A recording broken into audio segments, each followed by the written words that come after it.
Hi, today I will be teaching you the different special rays in locating images in spherical mirrors. So let's review first. There are 4 special rays.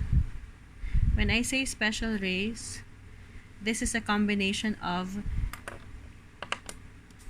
the incident ray or IR and I use blue pen for the reflected ray.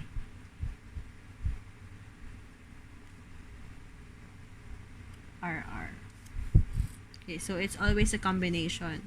So let's say for number 1, the first special ray is that when an incident ray passes through the center of curvature, then its reflected ray will also pass through the center of curvature.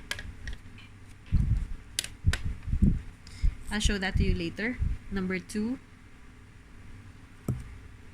when your incident ray, that means the one striking the surface, is parallel to the axis, then the reflected ray will be passing through the focus.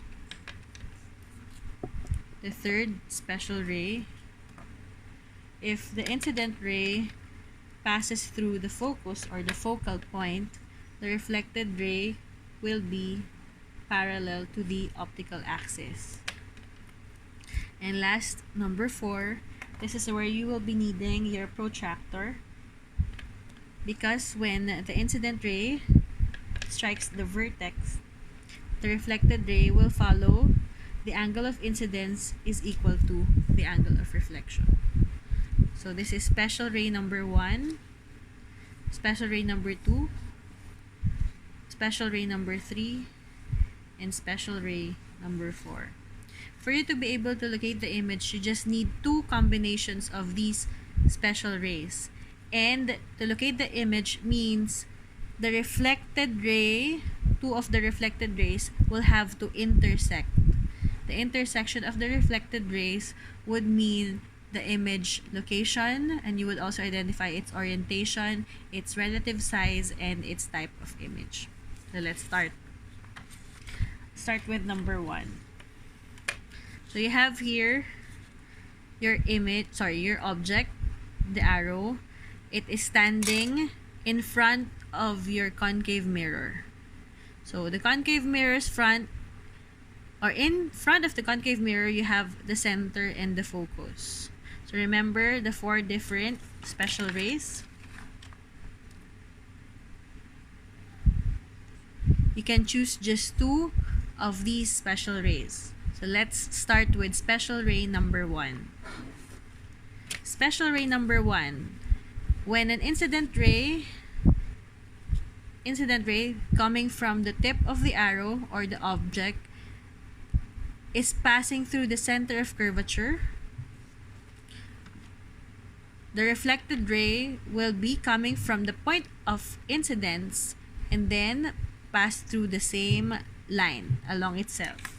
Let's try to do that. I'll be using pink for the incident ray.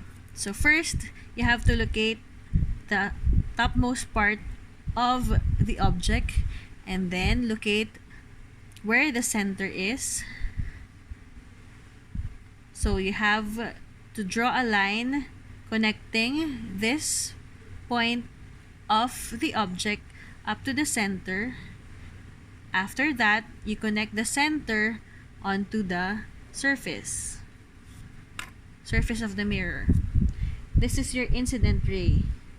Again, the incident ray, the IR, is the one striking the surface. You call this point now, the one on the surface, as your point of incidence. Alright, so you have that point of incidence.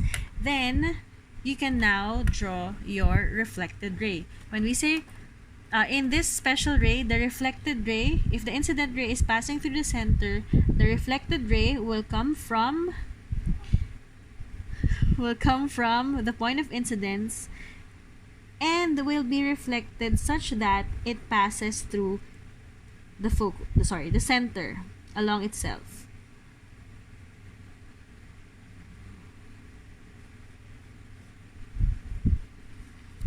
will the reflected rays arrow will be outward because it is already reflected.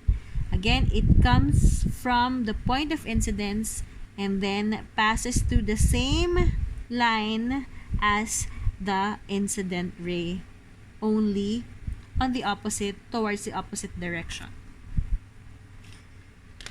Second special ray number 2. That's when your incident ray is parallel to the optical axis. When you say parallel, this is your axis. So any line that is parallel to that can become an incident ray. Okay? So starting from this point, you have to draw a line parallel to the optical axis.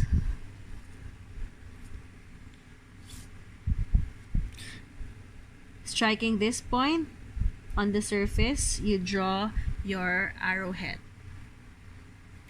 After that, if the incident ray is parallel to the optical axis, then where should be the reflected ray? It says here that the reflected ray, if you still remember, if it's parallel to the optical axis, the reflected ray will pass through the focus. So that means from this point of incidence, it will pass through the focus. Again, from the point of incidence, you draw a line that passes through the focus. And then draw the arrowhead. So you can see the blue lines are the reflected rays, and they have already an intersection. This intersection indicates that the image that is formed by this object is located here. So I'll draw the image starting from the optical axis downward. Why downward? Because the intersection between the reflected rays is below the optical axis. Okay.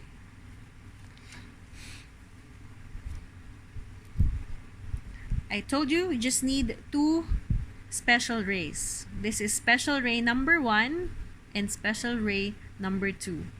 So let us now answer the location of the image. Since the image is located between C and F, you write between C and F. Between the center and the focus, you will find the image. What is the orientation of the image? If the intersection is below the axis, that means it is upside down. So, inverted. Next, what is the size of the image?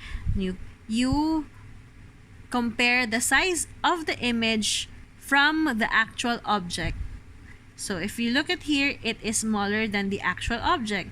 So the size would be reduced. And lastly, what type of image is produced? The type of image produced could either be real or virtual. And we know that real images are always upside down or inverted. So this one is a real image.